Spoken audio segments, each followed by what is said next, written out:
출애굽기 22장 18절에서 31절까지는 말씀입니다.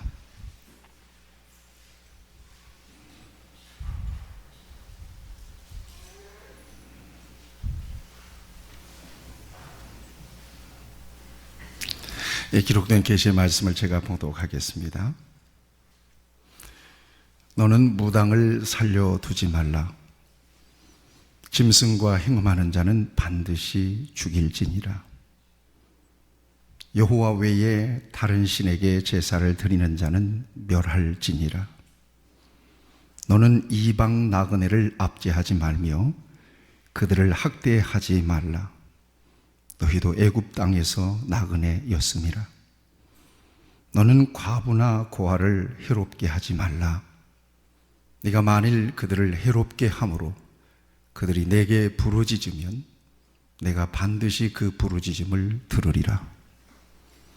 나의 노가 맹렬함으로 내가 칼로 너희를 죽이리니 너희의 아내는 과부가 되고 너희 자녀는 고아가 되리라. 네가 만일 너와 함께 한 내 백성 중에서 가난한 자에게 돈을 꾸어주면 너는 그에게 채권자같이 하지 말며 이자를 받지 말 것이며, 네가 만일 이웃이 옷을 전당 잡거든 해가 지기 전에 그에게 돌려보내라. 그것이 유일한 옷이라. 그것이 그의 알몸을 가릴 옷인즉 그가 무엇을 입고 자겠느냐. 그가 내게 부르짖으면 내가 들으리니 나는 자비로운 자임이니라. 너는 재판장을 모독하지 말며 백성의 지도자를 저주하지 말지니라. 너는 네가 추수한 것과 네가 짜낸 집을 바치기를 더디하지 말지며 네 처음 난 아들들을 내게 줄지며 내 소와 양도 그와 같이 하되 이랫동안 어미와 함께 있게 하다가 여드레 만에 내게 줄지니라. 너희는 내게 거룩한 사람이 될지니 들에서 짐승에게 찢긴 동물의 고기를 먹지 말고 그것을 개에게 던질지니라. 아멘. 여러분들 옆에 분들 한번 보십시오. 애쓰셨습니다. 수고하셨습니다. 축복합니다. 한 번 더 축복해 주시길 바랍니다. 네.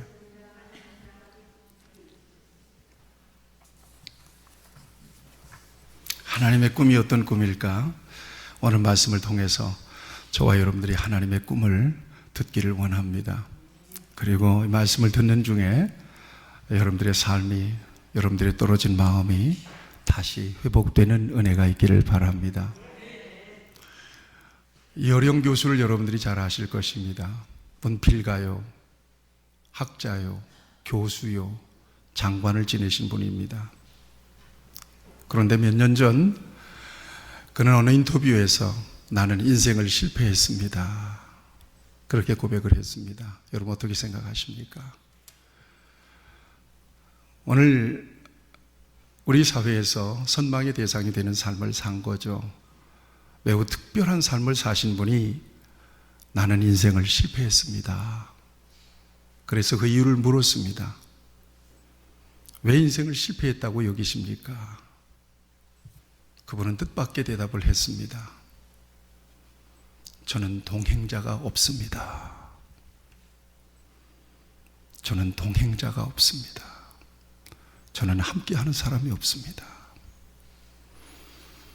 이것은 가식으로 하는 이야기가 아닙니다. 저는 그래서 인생을 실패했습니다. 늘 그분은 글 쓰는 일에 집중을 했기 때문에 항상 무엇인가를 생각하고 상상하며 살았답니다. 집에 가도 가족들과 함께할 시간을 갖지 못한 거예요.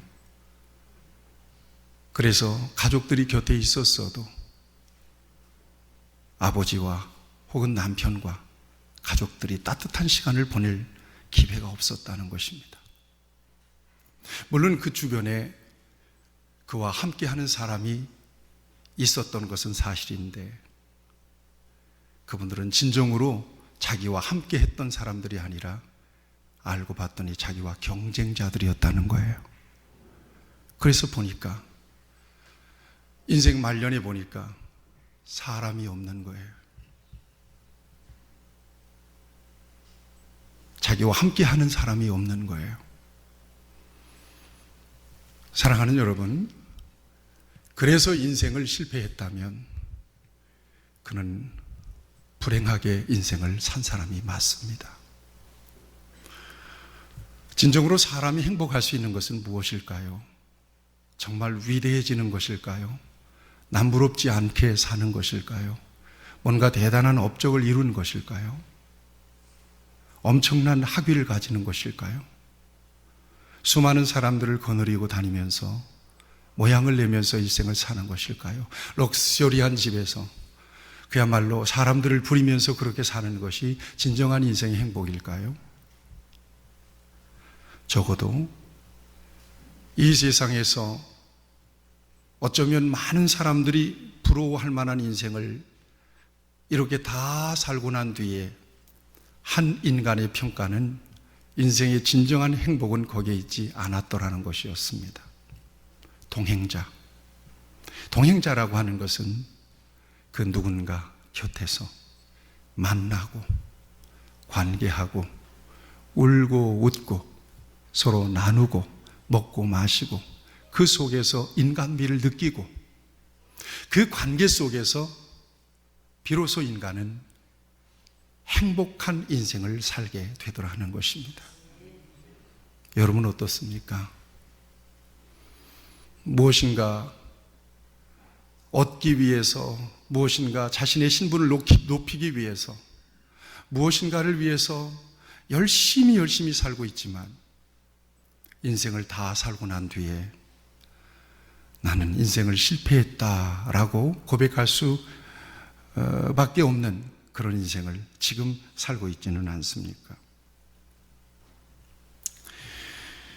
그럼 세상에서 동행자가 많으면 그 사람은 행복할까? 어떻습니까?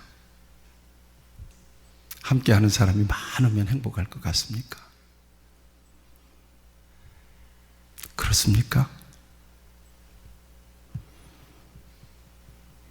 그럴 수도 있겠지만 저는 함께하는 사람, 관계가 좋은 사람, 이 사람이 행복할 것 같지만 그렇지 않습니다. 왜냐?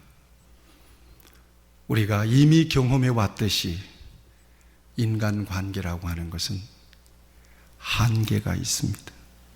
그리고 언제나 조건이 붙어 있잖아요. 영원할 수 없는 거예요. 여러분 따져보세요. 그간에 정말 친밀했던 사람들이 있습니다. 날 보고 싶고 했던 사람들이 있었을 것입니다. 그런데 지금은 곁에 없습니다. 어디 갔습니까? 얼굴도 가물가물합니다. 잠시 만났다가 그렇게 헤어지는 거예요. 영원한 관계가 없어요. 그런 차원에서 동행할 수 있는 사람이 많으면 많을수록 행복하다. 이것도 허상에 불과한 것입니다. 얼마나 사랑했으면 결혼해서 가정을 이루어요? 그런데 티격태격하면서 부부간에 갈등하고 서로 상처를 받고 주고받는 사람들이 얼마나 많아요. 행복할 줄 알았어요. 그 관계가 영원할 줄 알았어요. 그 관계가. 그런데 조건과 상황이 달라지고 마음이 달라지자 역시 그 관계 속에서 행복보다는 상처를 더 많이 받고 어려움을 더 많이 겪습니다. 그렇다면 우리에게는 영원히 변치 않는 관계가 필요합니다. 행복은 조건에 있지 않고 관계에 있다고 한다면 우리와 동행할 수 있는 어떤 사람과의 관계보다 우리에겐 더 근본적이고 원초적이고 존재적인 관계가 필요하다는 것입니다. 바로 그 관계가 하나님과의 관계입니다. 사랑하는 여러분, 사람은 조건 따져서 이기적으로 자기 편리할 때 사귀었다가 그렇지 않으면 멀리하는 것이 사람이라면 하나님은 그렇지 않습니다. 하나님은 언제나 함께 계시고 어느 때나 임마누엘 되십니다. 그런 차원에서 보면 이어령 앞에서 언급했던 이어령 박사는 75세에 세례를 받았습니다. 나는 인생을 실패했습니다. 왜 그렇습니까? 동행자가 없습니다. 내 인생은 실패한 것입니다. 그랬던 그가 영원한 동행자를 만난 것입니다. 그분은 지금 암에 걸려 있습니다. 시한부 인생을 살아가고 있습니다. 최근에 그의 인터뷰를 통해서 듣습니다. 자기는 수술하지 않고 그대로 하던 일들을 하다가 하나님 앞에 가겠다는 것입니다. 사람들은 다 떠났지만 하나님은 그와 함께 계셔서 결국 그 인생을 행복자로 만들어 주셨던 것입니다. 성경은 말씀하십니다. 분명하게 내가 땅끝에서부터 너를 붙들며 땅 모퉁이에서부터 너를 부르고 내게 이르기를 너는 나의 종이라. 내가 너를 택하고 실어 버리지 아니하였나니 두려워 말라. 내가 너와 함께함이니라. 놀라지 말라. 나는 너의 하나님이 됨이니라. 내가 너를 굳세게 하리라. 내가 너를 도와주리라. 참으로 나의 의로운 오른손으로 너를 붙들리라. 우리 주님은 말씀하세요. 내가 세상 끝날까지 너희와 항상 함께 있으리라.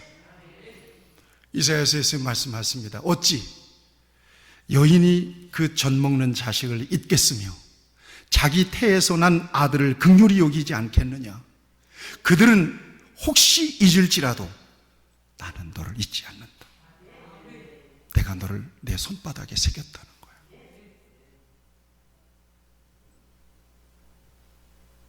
하나님 안에서 비로소 인생은 성공한 인생이 되고 하나님과의 관계 속에서 비로소 인생은 행복해지는 거예요. 하나님께서 하나님의 자녀들에게 기대하시는 것이 뭘까? 그런 차원에서 하나님이 하나님의 백성들, 하나님의 자녀들에게 기대하는 것은 궁극적으로 무엇이겠느냐는 것입니다. 그것은 바로 행복입니다.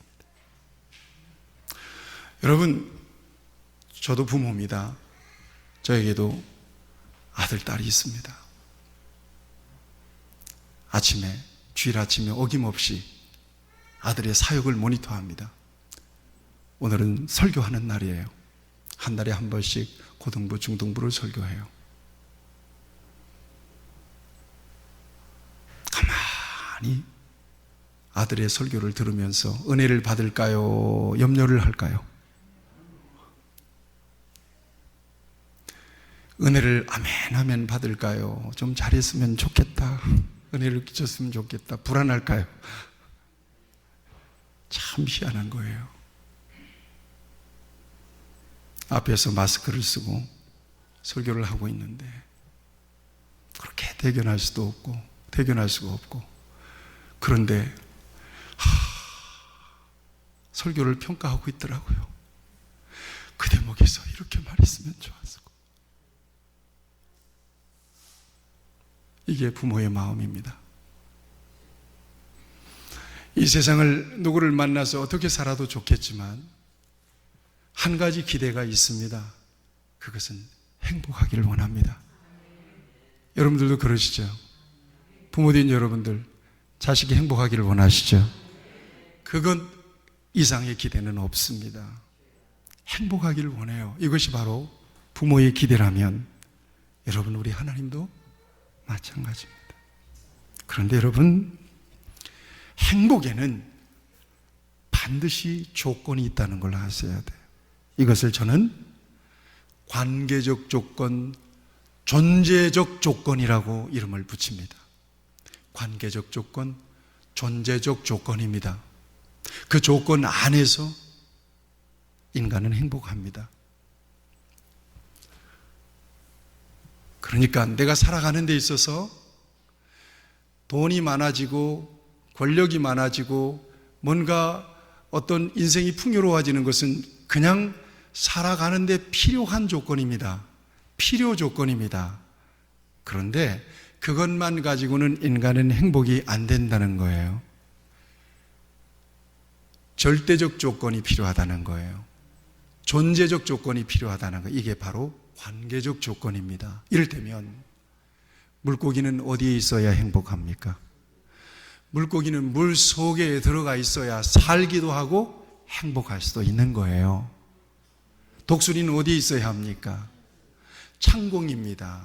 창공에서 큰 날개를 펴고 활공하면서 독수리는 살기도 하고 행복을 누릴 수도 있는 거예요. 이것을 조건이라고 한다면 이것은 존재적 조건입니다. 살기 위한 조건도 되고 이것은 행복을 위한 조건도 됩니다. 얼마 전에 제가 이 얘기를 종종 하게 되네요. 산책을 하다가 꽃 한 송이를 발견했습니다. 그 우연히 내 눈에 띈 겁니다. 사람들의 눈에는 안 띄었을 것 같아요. 왜냐하면 잔디 속에 완전히 파묻혔기 때문에. 그런데 그 꽃이 저의 눈에 띄었어요. 세상에, 요즘 왜 제가 꽃이 그렇게 좋아지나요? 뭔가 이게 지금 가고 있는 세월이 가고 있는 것 같아요. 이쁜 꽃만 보면 그냥 못 지나치고 카메라, 지금 제 카메라에는 매일 꽃 사진밖에 없어요. 꽃을 좋아하는 이유는 갈 때가 다 됐다, 갈 때가 다 오고 있다, 뭐 이런 현상이 아닐까 하는 생각이 드는데, 세상에 잔디에 묻혀있는 그 꽃이 제 눈에 띄는 거예요. 얼마나 예쁜지 잔디를 막 헤집고 이쁘다 보고는 그걸 카메라에 딱 담았습니다. 도대체 어떤 꽃이길래 이렇게 이쁠까?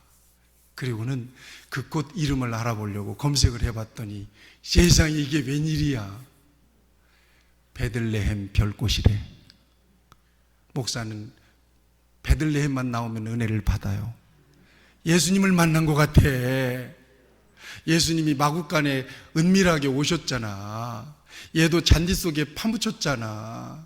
그런데 목사인 내 눈에 베들레헴 별꽃, 우리 예수님 꽃같이 그게 느껴지는 거예요. 얼마나 이따 예배 끝나고 그 꽃이 어떻게 생겼어요? 여러분, 제가 보여드릴게. 휴대폰에 있으니까. 반가웠어요. 너무 좋았어요. 그리고 나서 한 바퀴를 돌고 가다가 보니까 세상에 그걸 누가 뽑아놨네. 기꺼이 내가 빛 좀 보라고 이렇게 잔디를 해주면 안 돼. 그걸 누가 뽑아놓은 거예요, 도대체. 그래서 어떻게 할 수 없이 우리 집에 가자.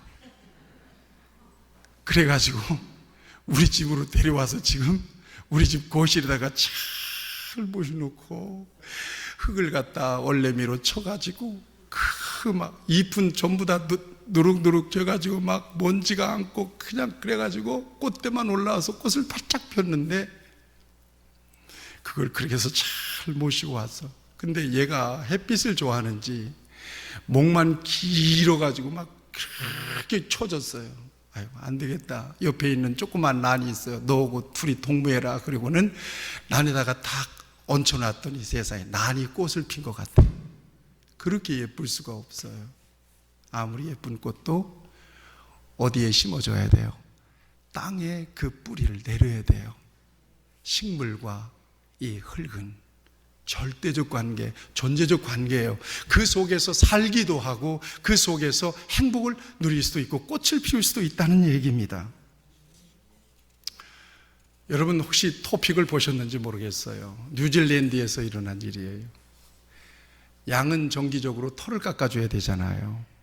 그런데 털 깎기를 되게 싫어하는 양 한 마리가 있었어. 얘가 털 깎기 싫어가지고 양무리를 뛰쳐나간 거예요. 나가가지고는 굴 속에서 무려 6년을 살았어. 그 양의 이름이 쉬렉이에요. 6년을 털을 안 깎고 살았으니 어떻게 됐겠어? 털이 이게 하얀 공같이 막 이렇게 생기고, 이렇게 눈도 안 보이는 거예요. 띠뚱띠뚱 오는데 이게 무슨 하얀 흰 공 같아요. 주인이 그걸 갖다가 털을 싹 밀었더니 몸은 이만해, 조그만한 거야. 근데 그게 이렇게 털이 나가지고 한 마리 양에게서 나온 털로 얼마나 엄청난 털이 나왔냐? 성인 29명의 옷을 만들 수 있는 털이 나왔대요. 놀라지도 않으시네. 6년 동안 안 깎았으니까 털 깎기 싫다고 튀쳐나가는 것이, 여러분, 양과 목자는요, 이런 관계 속에 있는 거예요. 절대적 관계예요. 존재적 관계예요. 떠나면 자유로울 것 같지만 그렇지 않아요. 함께 있어야 살 수도 있고 행복할 수도 있는 거랍니다. 여러분, 인간은 마찬가지예요. 인간을 어떤 존재로 지었어요? 인간을 하나님의 형상대로 지은 거예요. 그래서 인간을 헬라어로 안트로포스라고 그래요. 안트로포스라고 하는 말은 위를 바라보는 자라는 말이에요. 하나님과 관계 지어져서 살지 않으면 인간은 살 수도 없고 나아가서 행복할 수도 없도록 그렇게 만들어졌다는 이야기입니다. 다시 말하면 하나님과 인간의 관계는 절대적 관계예요. 존재적 관계예요. 하나님 안에서만, 하나님과의 관계 속에서만 인간은 행복할 수가 있는 거예요. 여러분, 탕자를 보세요. 잘 아시잖아요. 아버지를 떠나면 자기 혼자 자유롭게 살 수 있을 것 같았어. 그런데 떠나보니까 자유롭게 행복하게 쾌락을 누리면서 살 수 있었던 시간은 짧습니다. 나중에 어떻게 해서 돌아오죠? 거지가 되어서 집으로 돌아오잖아요. 아버지와 자식의 관계도 그런 것임을 보여주고 있습니다. 다시 묻습니다. 하나님이 하나님의 자녀들에게 기대하는 것이 무엇일까요? 행복입니다. 이것이 하나님의 꿈입니다. 하나님의 꿈은 나의 행복이다. 같이 하시죠. 하나님의 꿈은 나의 행복이다. 아멘. 하나님의 꿈은 하나님의 자녀인 내가 행복하게 살아가는 것입니다. 바로 그것이 하나님의 비전입니다.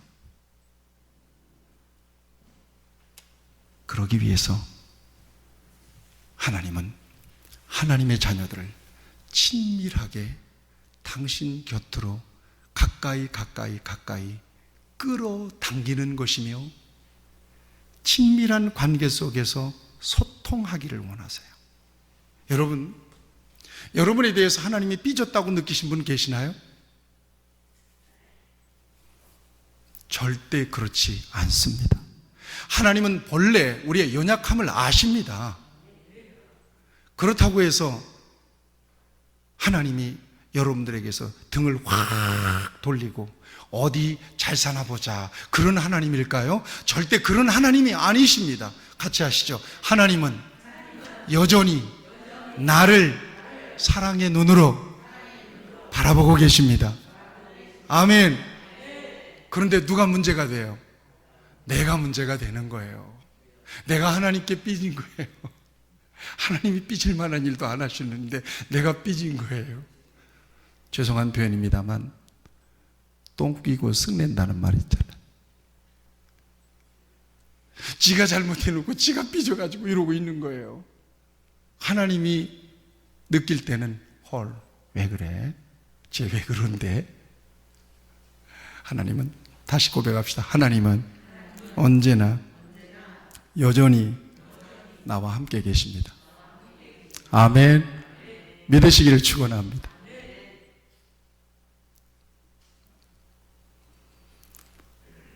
그래서 하나님과 늘 언제나 함께 하기 위하여 하나님께서 하나님과의 관계 속에서 하나님과 친밀함을 유지하기 위해서 내건 하나의 조건이 있습니다. 이게 뭔 줄 아세요? 이게 거룩입니다. 거룩한 하나님의 백성이 되기를 원하십니다. 거룩한 하나님의 백성이 되어서 하나님과 늘 함께하며 살고 행복하기를 원하시는 것이, 이것이 우리를 향하신 하나님의 기대요 하나님의 꿈입니다. 믿으시기를 축원합니다. 이같이 하나님께서 우리에게 주시는 행복과 하나님이 주시는 복락을 누리기 위하여 오늘 저와 여러분들이 서야 되는 삶의 자리는 거룩한 삶의 자리가 되어야 합니다. 거룩한 삶의 자리가 되어야 합니다. 그래서 성경은 말씀해요. 너는 이스라엘 자손 온 회중에게 말하 이르라. 너희는 거룩하라. 이는 나 여호와 너희 하나님이 거룩함이니라. 이것이 하나님의 뜻이랍니다. 하나님의 뜻은 이것이니 너희의 거룩함이라. 거룩해야 하나님과 동무할 수 있어요. 그러면 목사님, 어떻게 하면 거룩해질 수 있을까요? 알려드릴게요. 어떻게 하면 거룩해질 수 있을까? 그래서 하나님과 언제나 친밀하게 그렇게 살면서 행복을 누릴 수 있을까? 어떻게 해야 거룩해질 수 있을까? 저를 좀 따라서 해보세요. 하나님을 믿으라. 아멘. 예수님을 믿고 하나님을 믿으라. 여러분, 특별하지 않으니까 여러분들이 그런가? 이렇게 생각하실지 모르지만 이건 굉장히 중요합니다. 자, 세 가족이 왔어요. 세상에서 막 방황해요. 그러던 사람이 교회에 왔어요. 그리고는 뭔가 자신의 인생에 하나의 터닝 포인트를 신앙 안에서 찾고 싶은 거예요. 교회에 왔더니 목사님이 예수님을 소개하네요.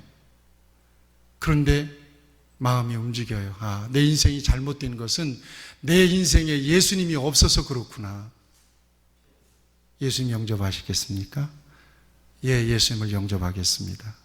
그래서 제가 예수님을 영접시켰어요. 그랬더니 진지하게 예수님을 받아들여요. 어떻게 여러분 예수님 영접시키죠? 주 예수님. 저를 여러분 따라서 해보세요. 주 예수님. 나는 죄인입니다. 십자가에 못 박혀 죽으심으로 내 모든 죄를 용서하심을 감사합니다. 이제 내가 예수님을 내 마음속에 나의 구주, 나의 하나님으로 영접합니다. 내 안에 오셔서 나를 다스려 주시고 하나님 나라 갈 때까지 나를 인도해 주옵소서. 하나님은 나의 아버지십니다. 이 대목이 중요합니다. 하나님은 나의 아버지십니다. 예수님은 나의 구주십니다. 나는 하나님의 자녀입니다.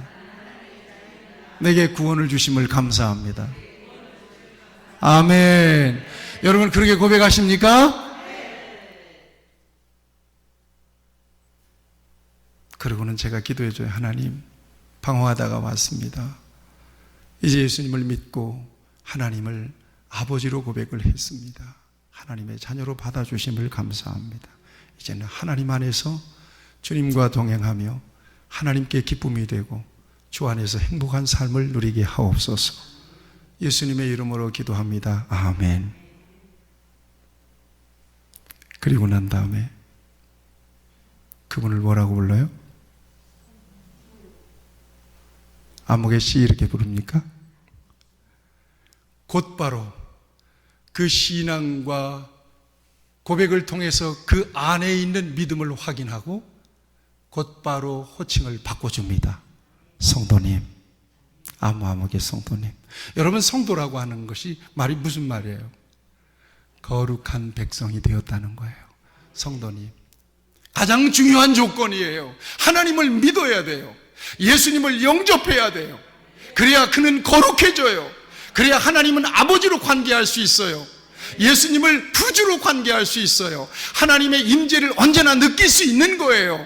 어려울 때 하나님을 의탁하여 기도할 수 있고요.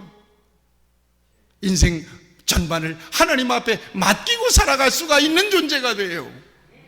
궁극적으로 이것은 그 영혼의 행복이 되고 그 인생의 행복이 되는 거예요. 절대적 조건이에요. 하나님을 믿는 거예요. 예수 그리스도를 믿는 거예요. 여기에 거룩이 있어요.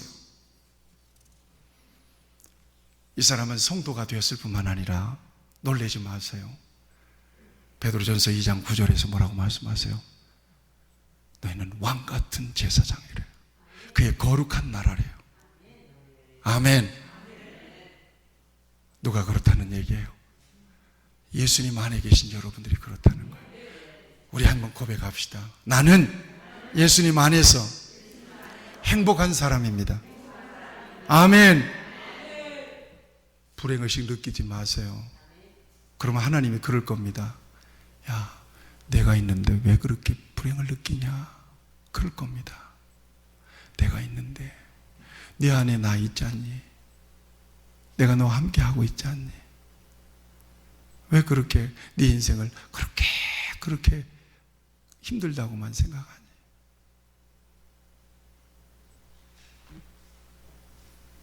그 다음에 이 관계는 지켜내야 돼요. 관리해야 되는 거예요. 관계는 지켜내고 관리해야 돼요. 어떻게 관리해야 될까요? 하나님의 말씀을 따라 순종하며 살아가는 거예요. 하나님의 법을 지키며 순종하면서 살아가는 거예요. 여기에 삶이 있고 여기에 행복이 있는 거예요. 여러분, 우리는 하나님 안에서 행복을 느끼는 사람들이에요. 여러분 상상해 보세요. 야, 여러분 여기를 보세요. 여러분들이 세상에 살면서 야, 참 부럽기도 하다. 가끔 운전하다 보면 무슨 희한한 페라리 같은 게 쉥 지나가는 거예요. 이렇게 봅니다. 차가 이상하니까 봤더니 아주 새파랗게 젊은 애가 뺑 하고 타고 가는 거예요. 쟤는 도대체 어떤 부모를 만났길래 저렇게 수억이나 되는 차를 저렇게 빙 하고 굴리고 살까? 여러분들에게 페라리 드리고 유지비 드리고 그리고 마음껏 필요한 돈 다 드리고 그렇게 살도록 놔두면 여러분들 정말 행복을 누리며 이젠 내 인생 불행 끝 행복 시작이다 그렇게 느끼고 살 것 같습니까? 그럴 자신이 있으십니까? 지금 현재적 위치에서 나는 안 될 것 같아요. 나는 못 살 것 같아요. 제가 잘못된 건가요? 나는 하나님께서 나와 함께 계시고 하나님에 대한 신앙, 내 인생을 평가하시고 내 인생을 통해서 이 다음에 하나님 앞에 섰을 때 내 인생을 궁극적으로 평가하실 하나님 앞에서 나타날 나의 모습을 바라보면서 사는 오늘 이 모습이 내게 있어서는 행복이에요. 적어도. 여러분 어떠십니까? 인생이 이 세상에서 살다가 이 세상을 끝내면 그것으로 완전히 엔딩이다, 끝났다. 그렇다면야 고급 차, 스포츠카 타고 다니면서 그렇게 살다가 여러분 이 세상을 마치는 것도 의미가 있겠죠. 그렇지만 그게 아니잖아요. 우리가 살다가는 이 세상 이후에 영원한 하나님의 나라, 하나님 앞에서 사는 영생이 있지 않습니까? 그래서 이 세상에서 그렇게 못 사는 거예요.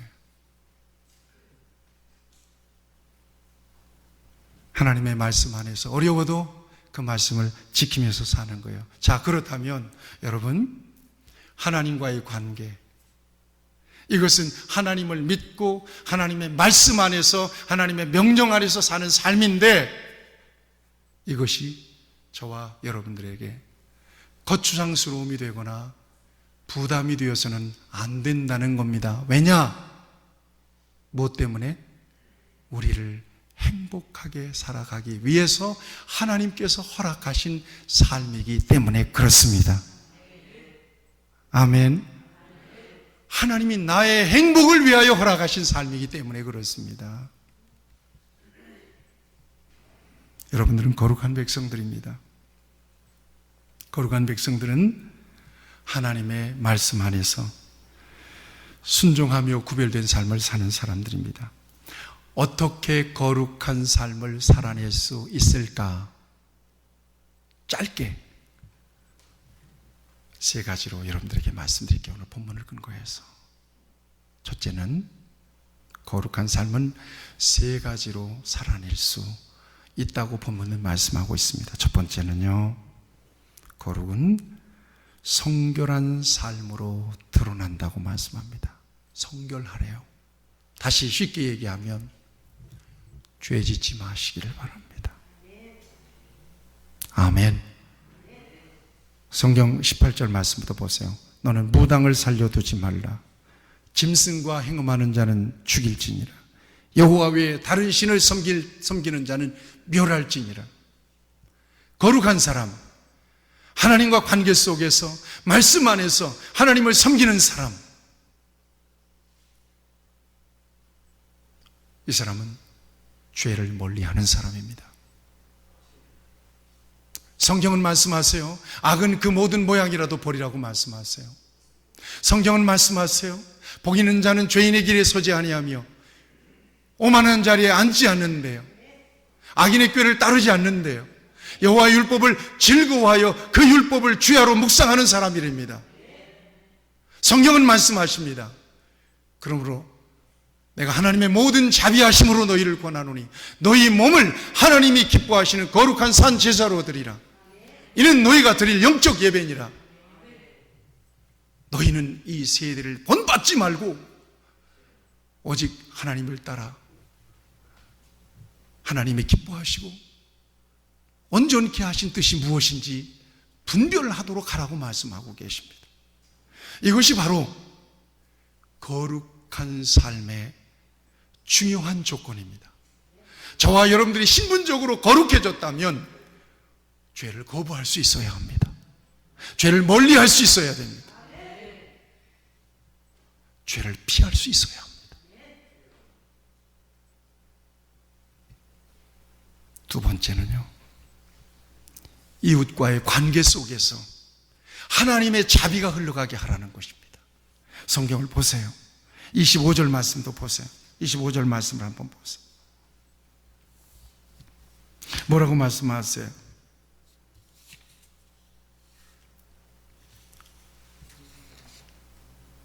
25절, 27절 말씀. 네가 만일 함께한 내 백성 중에서 가난한 자에게 돈을 구워주면 너는 채권자같이 그러지 말라는 거예요. 그 다음에 이웃의 옷을 전당 잡았다면 저녁이 되면 빨리 돌려주라는 거예요. 그렇죠? 그 다음에 21절을 보면 이방 나그네를 압제하지 말랍니다. 22절에 보면 과부와 고아를 해롭게 하지 말라. 이웃과의 관계 속에서 사랑과 자비가 흘러가도록 하는 삶을 사는 사람이 바로 거룩한 삶을 사는 사람입니다. 여러분 한 주간의 삶, 여러분들 주변에 있는 사람들을 여러분들이 위하고 섬기고 깊은 사랑을 흘려보내시기를 축원합니다. 왜냐? 여러분들은 거룩한 사람들이기 때문입니다. 마지막으로 거룩한 삶을 살아가는 사람은 하나님 앞에 삶의 우선순위, 가치의 우선순위를 드리고 살아가는 사람이랍니다. 여러분 29절 30절을 같이 한번 보세요. 너는 네가 추수한 것과 네가 짜낸 집을 바치기를 더디하지 말라는 거예요.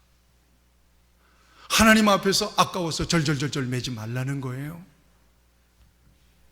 처음 난 아들들을 내게 줄지며 내 소와 양도 그와 같이 하되 이래 동안은 어미와 함께 있다가 여드렛 만이 내게 줄지니라. 여러분, 이거예요. 하나님 앞에 내 삶의 우선순위, 가치의 우선순위를 드리면서 사는 사람이 거룩한 삶을 사는 사람이라고 이처럼 하나님은 우리에게 말씀하고 있습니다. 정리해서 말씀드립니다. 행복은 어디에 있습니까? 하나님과의 관계 속에 있습니다. 하나님과 관계하기 위하여는 절대적 존재적 조건이 필요합니다. 이것은 거룩해지는 삶입니다. 거룩해지기 위하여 하나님을 믿고 예수님 믿음 안에서 하나님의 말씀이 어렵고 힘들고 버거워도, 예배가 어렵고 힘들고 버거워도 그 안에서 말씀을 지키면서 살아가는 사람입니다. 구체적으로는 죄를 멀리하고 이웃들에게 자비를 베풀며 하나님 앞에 삶의 가치의 우선순위를 드리면서 사는 것입니다. 이것이 바로 하나님의 꿈이 저와 여러분들에게 이루어지는 복된 삶인 것을 믿으세요. 그 꿈이 어떤 것입니까? 우리의 행복입니다. 그 안에 행복이 있음을 믿으시기를 축원합니다. 우리 함께 기도합시다. 가슴에 손을 얹어보세요. 여러분들이 정말 행복하기를 원하세요, 하나님은요. 그래서 하나님과 친밀한 관계를 원하세요. 그리고 여러분들이 하나님과 친밀한 관계를 위해서 거룩해지기를 원하시고요. 그리고 여러분들의 삶 가운데 진정으로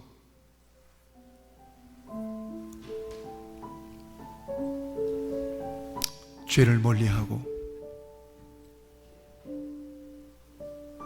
이웃들과의 관계 속에서 하나님의 자비가 흘러가고 하나님 앞에 삶의 우선순위, 가치 우선순위를 드리기를 하나님은 원하세요.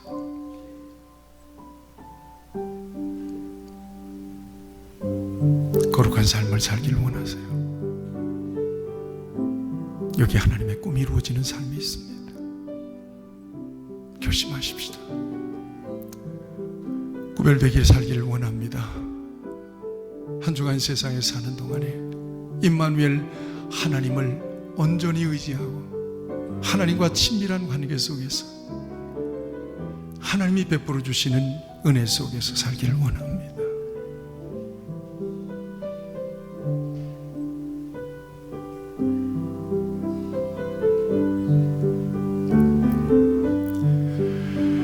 은혜로우신 아버지 하나님, 오늘 비로소 하나님께서 우리에게 진정으로 원하시는 것이 무엇인지, 하나님이 우리를 향하신 꿈이 무엇인지를 말씀을 통해서 밝혀주시니 감사합니다.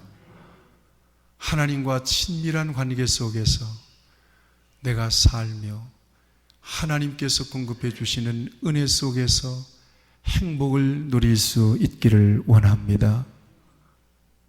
죄악된 세상에서 죄와 구별된 삶을 주시고 이웃과의 관계 속에서 하나님의 사랑을 흘려보내며 내 삶의 주인은 하나님이십니다. 하나님 앞에 삶의 우선순위를 올려드리는 그 같은 삶의 자리에서 살며 하나님이 주시는 행복을 누리는 주의 귀한 가족들이 되도록 은총을 더하여 주시옵소서. 예수님의 이름으로 기도하옵나이다. 아멘.